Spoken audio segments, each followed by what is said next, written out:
کہ ایک گاؤں کو چاندنی نے بچا لیا۔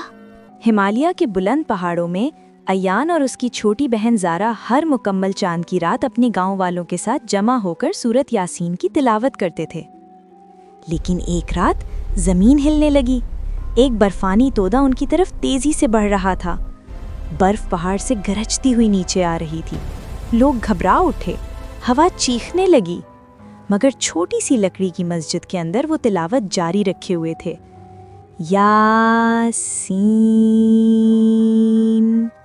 اور پھر آسمان سے ایک چمکتا ہوا نورانی پردہ اترا۔ اس نے گاؤں کے گرد ایک ڈھال بنا دی۔ برفانی تودا زور سے ٹکرایا اور رک گیا، عین کنارے پر۔ خاموشی۔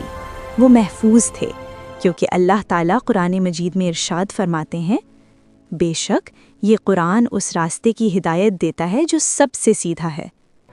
جب آپ قرآن کو مضبوطی سے تھام لیتے ہیں تو اللہ تعالیٰ کی حفاظت ہمیشہ قریب ہوتی ہے۔